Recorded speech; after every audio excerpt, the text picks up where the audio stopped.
लोग जब राहुल गांधी जी फिजूल की बातें करते हैं और ये कहते हैं कि जय श्री राम का नारा लगाते हैं, सिया राम का नहीं लगाते हैं।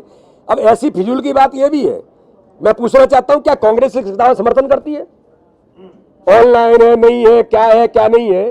क्या कांग्रेस इस किताब का, जिसके अंतर्गत हिंदू धर्म को लेकर के विद्वेष फैला गया है, हमारी माताओं बहनों पर आक्रमण किया गया है, भारत की संस्कृति पर प्रहार किया गया है, जिसके माध्यम से लव जिहाद जैसी चीजों को बढ़ावा मिले, क्या कांग्रेस समर्थन करती है? कांग्रेस का तो काम केवल एक ही है, तुष्टीकरण के आधार पर भारत की राजनीति चलती रहे और हम एक वर्ग का वोट बैंक बना करके हम काम करते रहे। इसलिए तो उनको कंप्यूटर बाबा दिखाई दे रहे हैं। अब मिर्ची बाबा और बचे तो वो भी जल्दी आ जाएंगे, मिर्ची बाबा भी। इन्हीं आधार पर कांग्रेस, देखिए ये देश के अंदर दिखाई देता है कांग्रेस कहां पहुंच गई है। मैंने कहा ना कि ये सामान्य बात नहीं है, ये वास्तव में एक गंभीरता की बात है कि इतने बड़े लीडरशिप जो देश के अंदर आपने 55 वर्ष सरकार चलाई है, आप उस पार्टी के नेता हैं, आपने कुछ बोलने से पहले गंभीरता से बात करनी चाहिए। आप कुछ भी बोल रहे हैं, इतनी छोटी छोटी हल्की बातों का आप ऐसी चीजें लाने का प्रयास कर रहे हैं, तो ये तो कांग्रेस के पास कोई बचा नहीं है। इसलिए कांग्रेस अनर्गल बातें करने का प्रयास करती है। इस देश के अंदर कांग्रेस के नेतृत्व, चाहे वो सोनिया गांधी हो या राहुल गांधी हो, जिन्होंने इस देश के अंदर राम के अस्तित्व को नकार दिया, जिन्होंने राम सेतु को एक कल्पना केवल मात्र कहा और उस राम सेतु को तोड़ने के लिए तैयार हुए, ये वो कांग्रेस है। ये वो कांग्रेस है कि जब इस देश के अंदर सेना कोई बेहतर काम करती है या अपने देश की रक्षा के लिए, अपने सैनिकों के स्वाभिमान के लिए जब सर्जिकल स्ट्राइक करने जाती है, तब ये पूछते हैं कि उसका प्रूफ क्या है। ऐसे लोग जो राम के अस्तित्व को नकारते हैं, आज उन्हें ये याद आने लगा कि भारतीय जनता पार्टी या आरएसएस के लोग जय श्री राम बोलते हैं, जय सिया राम नहीं बोलते हैं। अरे राहुल गांधी जी, आपको इस देश का न मर्म पता, न संस्कृति पति, न आपको कुछ पता। गांव के अंदर आप निकलेंगे तो सुबह सुबह आपको पूरा भारत जय श्री राम करते ही दिखाई देगा। और मुझे आश्चर्य होता है कि इतने बड़े दल के इस प्रकार के राष्ट्रीय अध्यक्ष रहे हैं वो, ये इतना हल्कापन और छोटी बातें करने का प्रयास करते हैं। क्या वो जय श्री राम का नारा लगाते हैं, सिया राम का नारा नहीं लगाते हैं?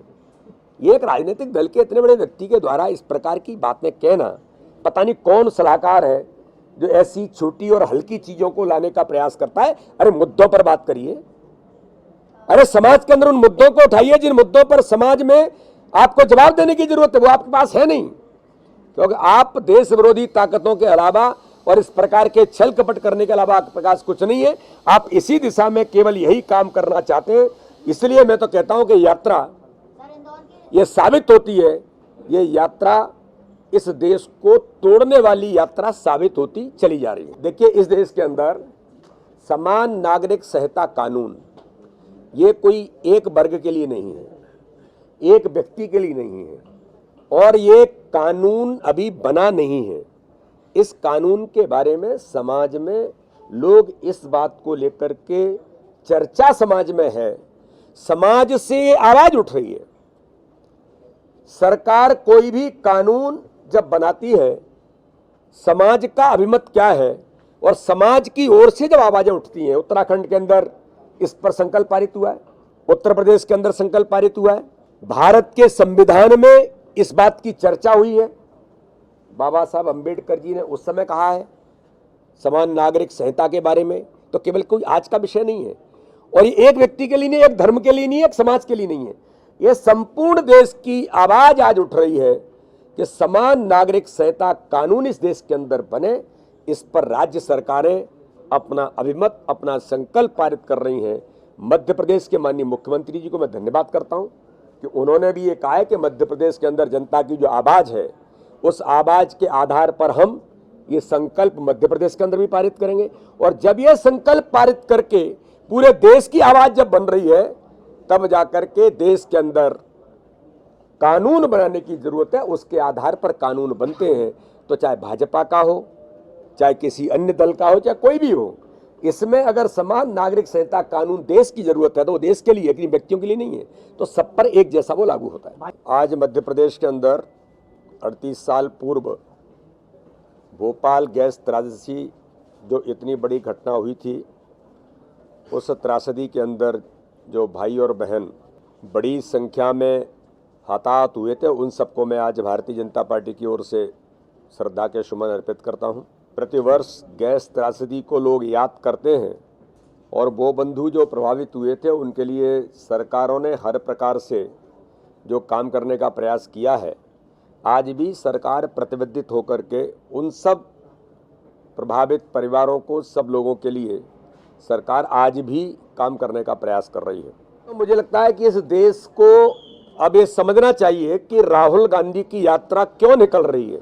राहुल गांधी की यात्रा में जिन्हें हिंदू होने पर शर्म आती है, ऐसी स्वरा भास्कर सम्मिलित होती हैं। राहुल गांधी की यात्रा में पाकिस्तान मुर्दाबाद करने वाले लोग सम्मिलित होते हैं। तो राहुल गांधी की यात्रा में जिंदा पाकिस्तान जिंदाबाद के नारे लगाने वाले लोग सम्मिलित होते हैं।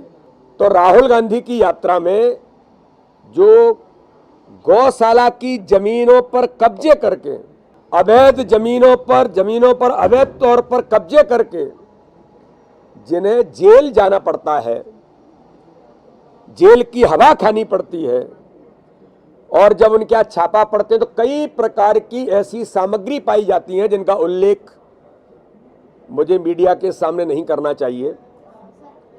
इस प्रकार के लोग राहुल गांधी जी के साथ कदम से कदम मिलाते हैं। स्मृति में इंदौर के अंदर उनकी मूर्ति का लोकार्पण और एक बड़ा आदिवासी सम्मेलन इंदौर के अंदर कल आयोजित होगा, और सभी यात्राओं के समापन के तौर पर जो जनजातीय गौरव दिवस से हमने जिन यात्राओं का प्रारंभ किया था, वो सभी यात्राएं और पैसा एक्ट कानून को लेकर के हम सब लोगों ने जो जागरूकता का अभियान लिया है, उस अभियान को समापन के तौर पर कल इंदौर के अंदर एक बड़ा कार्यक्रम आयोजित होगा, जिसमें माननीय मुख्यमंत्री जी से लेकर भारतीय जनता पार्टी के हमारे सभी वरिष्ठ नेता, जनजातीय समाज के हमारे वरिष्ठ लोग उस अभियान में सम्मिलित होंगे। और ये पैसा एक्ट कानून को लेकर हम प्रत्येक पंचायत में, प्रत्येक आदिवासी बाहुल्य का हमारा जो ब्लॉक है, इसको 89 ब्लॉक्स मैंने कहा, उन सब में जागरूकता का अभियान लगातार ये जारी रहेगा। खाटला बैठकें, छोटी छोटी बैठकों के माध्यम से इस अभियान को हम करने का प्रयास करेंगे। ऐसी ही ताज़ा तरीन खबरों से जुड़े रहने के लिए हमारे YouTube चैनल को सब्सक्राइब करें और अपडेट्स पाने के लिए बेल आइकॉन दबाएं।